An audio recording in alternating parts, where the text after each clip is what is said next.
नमस्कार, म सावित्री देवी न्यौपाने। आज ज्येष्ठ नागरिक सम्बन्धी ऐन 2063 को बारे प्रस्तुति लिएर तपाईँहरूमा आज उपस्थित भएको छु। ज्येष्ठ नागरिक सम्बन्धी ऐन 2063 को लागू 2063 साल मङ्सिर 8 बाट भएको हो। यस ऐनको प्रस्तावनामा यसको उद्देश्यको बारेमा उल्लेख छ, जसमा ज्येष्ठ नागरिकहरूको संरक्षण र सामाजिक सुरक्षा गर्ने, निजहरूको ज्ञान, सिप, क्षमता र अनुभवको प्रयोग गरी उनीहरूलाई आदर, श्रद्धा र सद्भावको अभिवृद्धि गर्ने आवश्यकता पूरा गर्नको लागि यस ऐन जारी गरिएको हो। प्रस्तुतिको छोटकरीमा बुँदाहरू स्लाइडमा देखाएको छु र साथै स्लाइडमा देखाएको क्रमअनुसार प्रस्तुत गर्नेछु। ज्येष्ठ नागरिक सम्बन्धी ऐन 2063 को अनुसार ज्येष्ठ नागरिक भन्नाले 60 वर्ष उमेर पुरा गरेको नेपाली नागरिक सम्झिनुपर्छ र यसरी नै परिवारको सदस्य भन्नाले ज्येष्ठ नागरिकको देहायको नातेदार सम्झनुपर्छ, जस्तै सङ्गोलको छोरा, बुहारी, छोरी, छोरातर्फको नाति, नातिनी। यदि यी सदस्य नभएमा छुट्टी भिन्न बसेको छोरा, बुहारी, छोरी, छोरातर्फको नाति, नातिनी, यस बमोजिमका नातेदार समेत नभएमा नजिकका अन्य नातेदार सम्झनुपर्छ। यसरी नै अब हकवाला भन्नाले मुलुकी ऐन अपुतलीको महल बमोजिम ज्येष्ठ नागरिकको अपुतली खान पाउने हकवाला सम्झनुपर्छ।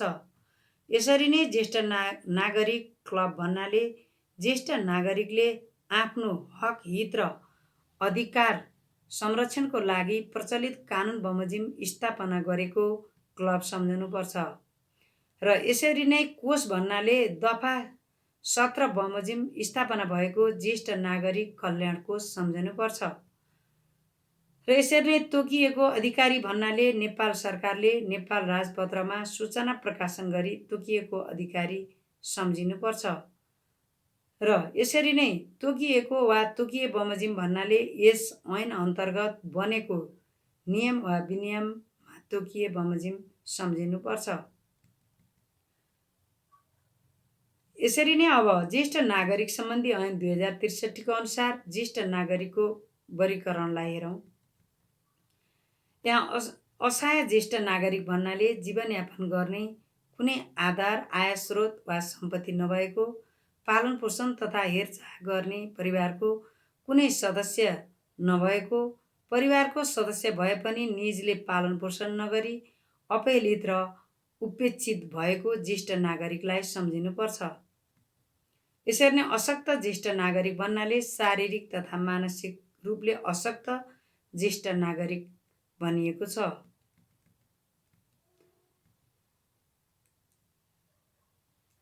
यसरी नै ज्येष्ठ नागरिक सम्बन्धी ऐन 2063 का अनुसार ज्येष्ठ नागरिकलाई सम्मान गर्नु सबैको कर्तव्य हुनेछ।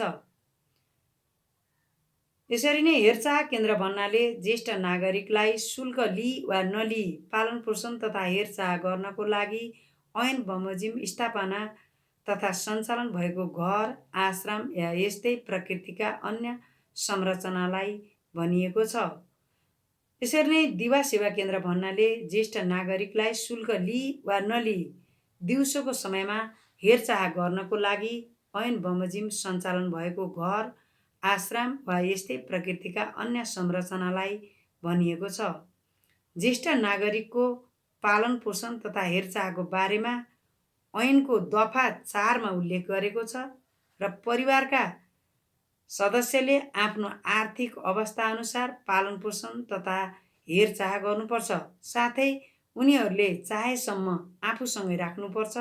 यदि आफूसँग बसेको छैन भने पनि आफ्नो कर्तव्यबाट पन्छिन नमिल्ने उल्लेख छ र ज्येष्ठ नागरिकको चल अचल सम्पत्तिको प्रयोग वा उपभोग गर्ने व्यक्तिले निजलाई आफैसँग राखेर पालन पोषण तथा हेरचाह गर्नुपर्ने प्रष्ट पारिएको छ। यसरी नै अब हामी उजुरी दिन सक्ने व्यवस्थाबारे हेरौँ। ज्येष्ठ नागरिकले उजुरी दिन सक्ने व्यवस्था ऐनको दफा 5 मा रहेको छ।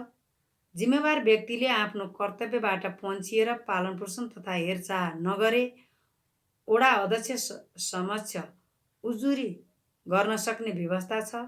सोही दफामा वडा अध्यक्षले मेलमिलाप गराउने, यदि मेलमिलाप हुन नसके लिखित आदेश कर्तव्यबाट पन्छिने व्यक्तिलाई दिन सक्ने व्यवस्था छ र उक्त तहबाट समस्या समाधान नभएमा स्थानीय तहको प्रमुख समक्ष 7 दिनभित्र निवेदन दिन सक्ने र समस्याको किनारा लगाउने व्यवस्था छ। अब हामी यसरी नै सम्पत्तिको उपभोगबारे हेरौँ। ज्येष्ठ नागरिकले आफ्नो नामको सम्पत्ति आफू खुसी उपभोग गर्न पाउने उल्लेखित छ। कुनै क्षेत्रमा विशेष योग्यता वा अनुभव हासिल ज्येष्ठ नागरिकबाट सेवा लिन सक्ने तथा सेवा लिए बापत निजलाई उचित पारिश्रमिक तथा सुविधा उपलब्ध गराउनु पर्ने दफा 7 मा उल्लेख छ। ज्येष्ठ नागरिकलाई भिक्षा माग्न लगाउन नहुने तथा इच्छा विपरीत सन्यासी, भिक्षु वा फकीर बनाउन नहुने बारे दफा 8 मा उल्लेख गरेको छ। यसरी नै अब हामी छुट र सुविधाको व्यवस्थाबारे हेरौँ। ऐनको दफा 9 मा छुट र सुविधाको उल्लेख गरिएको छ। सार्वजनिक कार्य, स्वास्थ्य सेवा, धार्मिक तथा सार्वजनिक स्थलमा ज्येष्ठ नागरिकलाई आवश्यक सेवा, सुविधा र सहयोग प्रदान गर्नुपर्ने सबैको कर्तव्य हुनेछ भन्ने व्यवस्था गरिएको छ। सार्वजनिक सवारी साधनमा ज्येष्ठ नागरिकको लागि कम्तीमा 2 सिट सुरक्षित गरी निजलाई यात्रु भाडामा कम्तीमा 50% छुट दिनुपर्ने, स्वास्थ्य संस्थामा ज्येष्ठ नागरिकलाई उपचार गर्नको लागि प्राथमिकता दिनुपर्ने र उपचार शुल्कमा कम्तीमा 50% छुट दिनुपर्ने, सार्वजनिक सेवा प्रदान गर्ने अन्य संस्थाले सेवा प्रदान गर्दा प्राथमिकता दिनुपर्ने र कानुनी व्यवसायी नियुक्त गर्न नसक्ने भनी निवेदन दिएमा सम्बन्धित अदालतले निजको लागि वैधानिक कानुन व्यवसायीको सेवा उपलब्ध गराउनुपर्ने भनी उल्लेख गरिएको छ। अब यसरी नै ज्येष्ठ नागरिक सम्बन्धी ऐन 2063 का अनुसार कैद सजाय छुटलाई हेरौँ। सरकारवादी मुद्दामा कैद सजायमा भोगिरहेको ज्येष्ठ नागरिकलाई उमेर र कसुरको अवस्था हेरी दफा 12 अनुसार यस प्रकारको छुट दिने व्यवस्था रहेको छ। 65 देखि 70 वर्ष उमेरको लागि 25% सम्म, 70 देखि 75 वर्ष उमेरको लागि 50% सम्म र 75 वर्ष पुरा भएको लागि 75% सम्म, साथै कैद सजाय पाएको अशक्त ज्येष्ठ नागरिक वा 75 वर्ष उमेर पुरा गरेको ज्येष्ठ नागरिकलाई अदालतले कसुरको गम्भीरता हेरी कारागारमा नराखी हेरचाह केन्द्रमा राख्न आदेश दिन सक्ने भन्ने व्यवस्था रहेको छ। अब हामी केन्द्रीय ज्येष्ठ नागरिक कल्याण समितिको व्यवस्थाबारे हेरौँ। ऐनको दफा 13 मा ज्येष्ठ नागरिकको हेरचाह, स्याहार सम्भार तथा सामाजिक सुरक्षा गर्ने प्रयोजनको लागि नेपाल सरकारले राजपत्रमा सूचना प्रकाशन गरी महिला बालबालिका तथा समाज कल्याण मन्त्री तथा राज्य मन्त्रीको अध्यक्षतामा महिला बालबालिका तथा समाज कल्याण मन्त्रालयका सम्बन्धित महाशाखा हेर्ने सहसचिव समितिको सचिव रहेको एक केन्द्रीय ज्येष्ठ नागरिक कल्याण समिति गठन गर्ने व्यवस्था रहेको छ।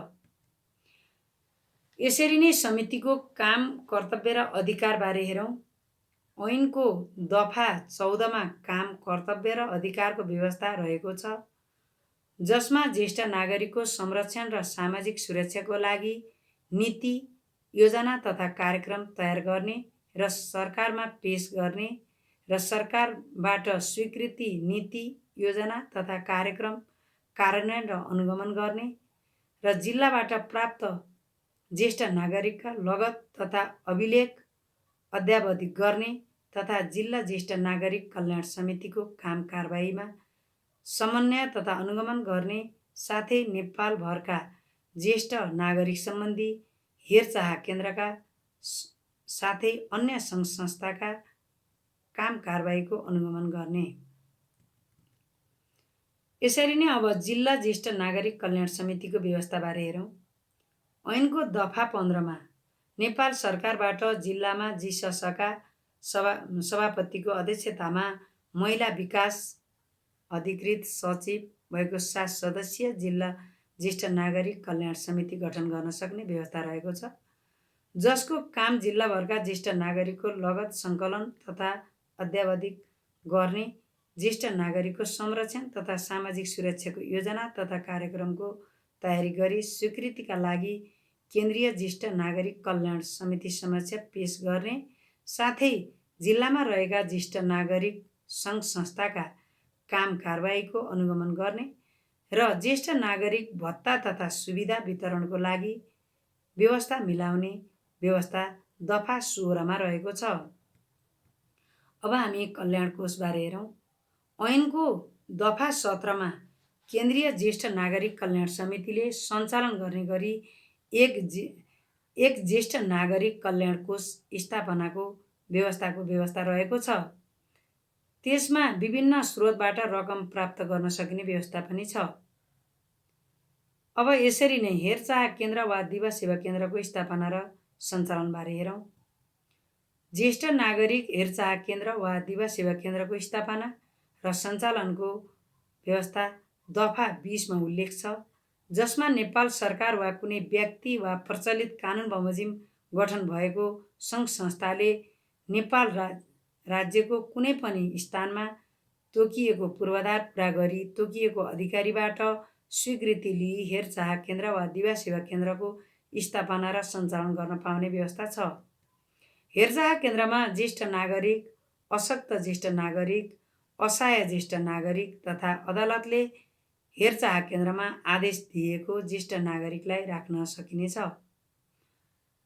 आफ्नै खर्चमा हेरचाह केन्द्रमा बस्न चाहने ज्येष्ठ नागरिकलाई पनि केन्द्रले आफ्नो क्षमता अनुसार राख्नुपर्नेछ र कुनै परिस्थितिवश परिवारको सदस्यले कुनै ज्येष्ठ नागरिकलाई हेरचाह केन्द्रमा राख्न सक्नेछ। आश्रित ज्येष्ठ नागरिकलाई सम्बन्धित हेरचाह केन्द्रले निजको रुचि अनुसार धार्मिक, सामाजिक, मनोरञ्जनात्मक लगायत आर्थिक क्रियाकलापमा सरिक गराई पारिवारिक वातावरणमा बस्ने व्यवस्था मिलाउनुपर्ने व्यवस्था छ। ऐनमा ज्येष्ठ नागरिक व्यवहारिसी अवस्थामा फेला परेमा सूचना दिनुपर्ने तथा प्रहरीले नजिकको हेरचाह केन्द्रमा लैजाने व्यवस्था छ। साथै हेरचाह केन्द्रमा कुनै ज्येष्ठ नागरिकको मृत्यु भएमा निजको सामाजिक परम्परा अनुसार वा इच्छाएको धार्मिक परम्परा अनुसार अन्त्येष्टि गराउने व्यवस्था सम्बन्धित हेरचाह केन्द्रले गर्नुपर्ने व्यवस्था रहेको छ। यसरी नै अब सम्पत्ति सम्बन्धी व्यवस्थाबारे हेरौँ। ऐनको दफा 23 मा आश्रित ज्येष्ठ नागरिकको मृत्यु भएमा निजको बाँकी सम्पत्ति आफै बस्न आउनेको हकमा हेरचाह केन्द्रको हुने र परिवारका सदस्यले ल्याएको हकमा हेरचाह केन्द्रमा लागेको खर्च कटाई बाँकी सम्पत्ति फिर्ता दिनुपर्ने व्यवस्था रहेको छ। यति भन्दै आजलाई यस प्रस्तुति यहीँ रोक्न चाहन्छु। साथै ज्येष्ठ नागरिक सम्बन्धी नयाँ जानकारी लिएर तपाईँहरूमाझ आउने बाचाका साथ कमी कमजोरीको लागि क्षमा माग्दै सुझाव र सल्लाहको प्रतीक्षामा छु। धन्यवाद।